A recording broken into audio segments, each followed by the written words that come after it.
Nous lisons au nom de notre Seigneur Jésus-Christ.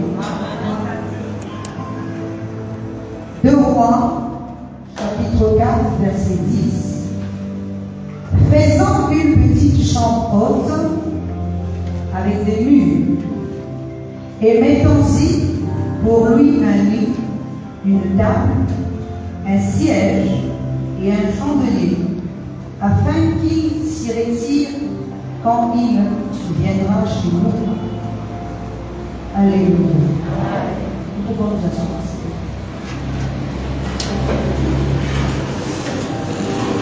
Notre thème général de ce programme, c'est Femmes, impact sur l'environnement. Et mon sous-thème de ce soir, c'est l'impact de la femme chrétienne dans l'entrepreneuriat. L'impact de la femme chrétienne dans l'entrepreneuriat. Alléluia. Alors je vais commencer par définir un peu notre thème selon la pensée que Dieu a mis dans mon cœur. Je voudrais juste signifier quelque chose. Je parle beaucoup de l'esprit et j'utilise beaucoup le langage spirituel. C'est pour ça que nous allons partir sur cette base de ce qui est spirituel pour descendre dans ce qui est terrestre. Alors, ici, on nous parle de la femme qui doit impacter son environnement. Et je vais commencer à poser une question: de quelle femme s'agit-il? Alléluia.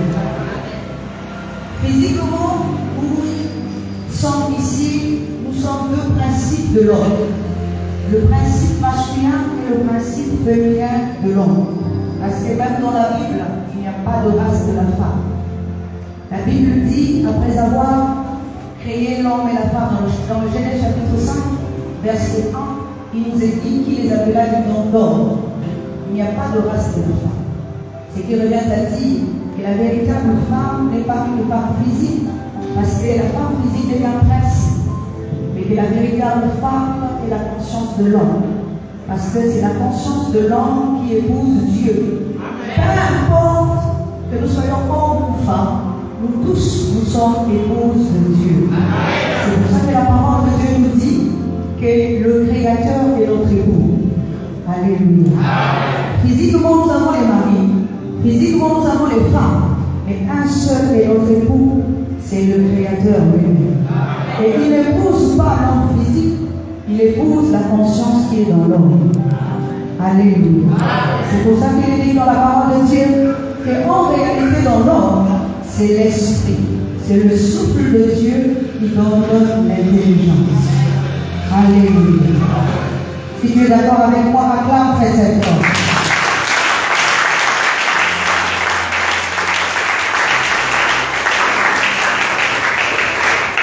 Alors, on nous dit, la femme doit impacter. Amen. Si nous partons sur cette base, que nous sommes tous des femmes, alléluia, et que notre époux est le Seigneur, nous devons donc impacter notre environnement. Alléluia. C'est pour ça que je vais encore poser la question: impacter, c'est quoi? Hier, maman qui m'a précédé a défini l'impact comme influence. Alléluia. Mais je peux aussi rajouter quelque chose. C'est faire admettre. Alléluia. Je prends un exemple. Si aujourd'hui je veux faire admettre à quelqu'un le Seigneur, je suis en train d'impacter sa vie. Est-ce que nous sommes en train de comprendre? Quelqu'un qui ne connaît pas le Seigneur, mais si j'arrive à lui transmettre le Seigneur, à lui faire accepter le Seigneur, j'ai impacté une vie. Alléluia. Et la vie que je suis en train d'impacter est un environnement. L'environnement pour qui? Pour le Seigneur qui est au-dedans de lui. Avant d'abord d'impacter notre environnement extérieur, nous devons commencer par impacter notre environnement intérieur. Et lorsque je suis en train de parler, je ne dois pas parler en vain. Je dois parler pour un but. Le but d'impacter un esprit. Et de faire d'un corps le temple de Dieu. Parce qu'il dit que vous êtes le temple de Dieu qui habite en vous. Si vous êtes le temple de Dieu, il faut que tu aies conscience que Dieu habite en toi. Mais pour ça, tu dois être enseigné. Ça ne viendra pas tout seul. Il faut que tu saches que Dieu habite en toi. Parce que beaucoup d'entre nous, nous regardons Dieu dans le ciel physique. Alors que Dieu n'est pas dans le ciel physique. Si nous allons dans le ciel physique, ici il y a des planètes, il y a Mars, il y a Jupiter. Dieu n'habite pas dans le ciel physique. Mais Dieu habite dans le corps de l'homme qui est le temple de Dieu. Mais quand l'homme ne le connaît pas, il continuera à chercher un Dieu extérieur au lieu de chercher un Dieu intérieur. Et du coup, il n'est pas dans la volonté de Dieu, il est toujours dans la volonté de l'homme. Alors, ce que nous voulons ici, c'est impacter un esprit. Parce que l'esprit est fils de Dieu, c'est le corps qui est fils de l'homme. Je vais encore prendre un autre exemple. Moi, je suis belle. J'ai 2 enfants. Alléluia. Aucune femme dans cette salle ne pourra vous dire que comment on conçoit l'esprit de l'homme. Mais même les scientifiques vont vous expliquer comment on conçoit le corps. Mais aucune femme, même mère que je suis, je ne peux pas expliquer à quelqu'un comment on conçoit l'esprit de l'homme. Parce que l'esprit de l'homme est fils de Dieu. Alléluia.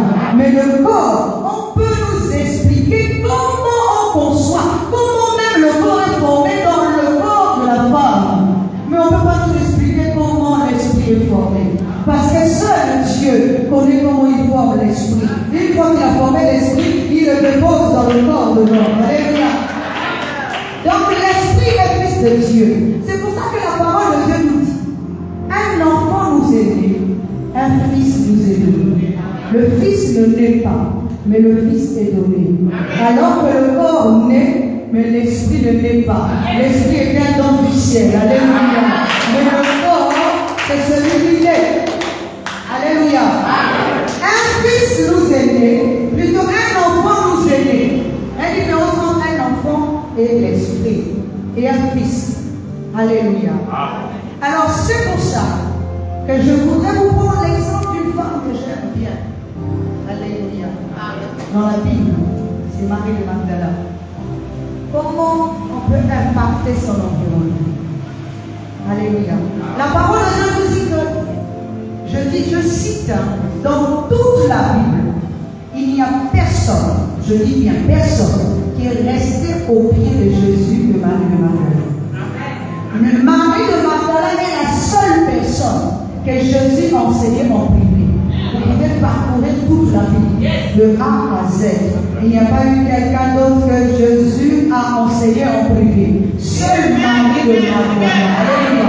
Elle incarne la conscience de l'homme qui doit être au pied de Dieu pour recevoir. Parce que la conscience de l'homme est un récipient. Lorsque tu es connecté avec le Seigneur, tu reçois du Seigneur toute la connaissance. Alléluia. Dis encore Amen. Est-ce que tu es en train de comprendre? Si tu comprends, acclame.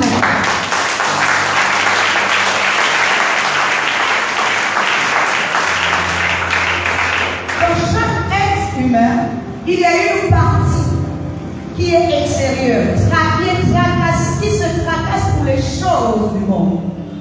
Mais il y a une partie qui est intérieure. Celle-là, elle ne se tracasse pas pour les choses du monde. Elle se tracasse pour les choses de l'époux. Elle se tracasse pour faire avancer le royaume. Alléluia.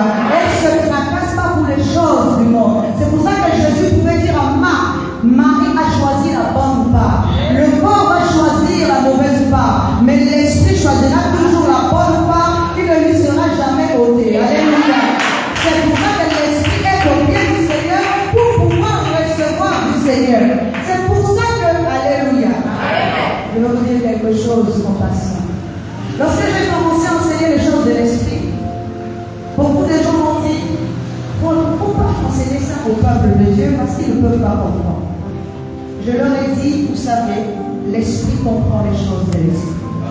Alléluia. Peu importe ce qu'on peut dire à l'esprit. connecté, il va comprendre les choses de l'esprit. Parce que l'esprit est fils de Dieu. Il n'est pas fils de l'homme. C'est pour ça que lorsque tu veux enseigner l'esprit, enseigne-le dans le langage de l'esprit. Enseigne-le les choses de l'esprit pour qu'il comprenne aussi. Parce que si tu enseignes les choses du corps, il ne va jamais comprendre. Il se dira que tu t'adresses au corps, mais tu ne t'adresses pas à lui. Alléluia. Alléluia. Nous sommes en train d'enseigner l'esprit pour que l'esprit comprenne. Marie étant une personne qui est assise au pied du Seigneur.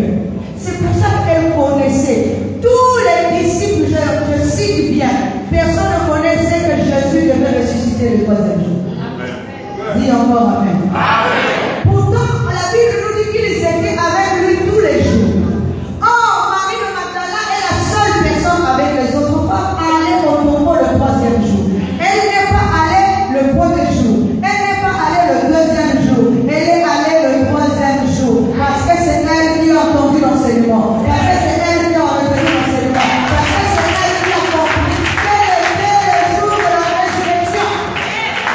Lorsque nous sommes au pied du Seigneur, lorsque nous comprenons les choses, nous comprenons que Jésus va ressusciter. Et là, je ne parle pas d'une résurrection physique, je parle d'une résurrection qui est au-delà de toi. Parce que Jésus va ressusciter dans chaque être humain. Alléluia. Jésus est la lumière du monde. Il faut que cette lumière puisse apparaître dans ton esprit. Parce que la lumière du monde n'est pas une lumière physique, mais c'est une connaissance. Lorsque la connaissance pénètre en toi, elle éclaire ton esprit. Mais quand tu n'es pas disposé, tu ne peux pas recevoir cette lumière. C'est pour ça que beaucoup pensent que la lumière, Jésus parle d'une lumière physique. Mais la lumière physique n'éclaire que l'homme physique, alors que la lumière spirituelle va éclairer l'homme spirituel. Parce que Jésus est la lumière du monde, mais pas la lumière physique, mais la lumière spirituelle qui éclaire notre esprit. Quand tu es éclairé par cette lumière, tu ne marches plus dans l'ignorance, tu ne marches plus dans les ténèbres. Alléluia. Tu deviens une femme d'impact. Une femme qui n'a pas de connaissance n'est pas une femme d'impact. Alléluia. Je vais encore prendre un autre exemple. La Bible nous dit, dans Marc 16, 8 à 9, lorsque Jésus est ressuscité d'entre les morts, je vous dis, femme, lorsque Jésus est ressuscité d'entre les morts, il n'a pas cherché l'un de ses disciples. Il n'a pas cherché Pierre. Il n'a pas cherché Paul, comment on appelle Matthieu. Il n'a pas cherché Jacques. Il n'a pas cherché Jean. Il a cherché Marie de Magdala. Dis Amen. Alléluia. Il n'a pas cherché Pierre. La Bible nous dit qu'il a apparu là en premier à Marie de Magdala. Alléluia. Pourquoi a-t-il apparu à Magdala et non aux autres? Parce que Marie de Magdala comprenait les choses. Elle incarne la conscience de l'homme. Alléluia.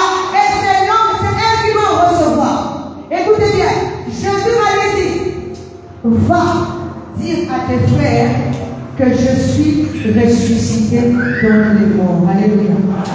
Ce qui veut dire quoi? C'est la femme qui a reçu le ministère de la résurrection, alors que l'homme avait reçu le ministère de la mort de Jésus. C'est deux ministères différents. Alléluia. Alléluia. Marie de Magdala, lorsqu'elle reçoit le sang du ministère de la résurrection, c'est elle qui va impacter, qui va aller impacter les disciples. Alléluia. Qui va aller transmettre le message, annoncer la bonne nouvelle. Il y a la mauvaise nouvelle et il y a la bonne nouvelle. La mauvaise nouvelle, c'est la mort de Jésus. La bonne nouvelle, c'est la résurrection de Jésus. Alléluia. Acclame le Seigneur.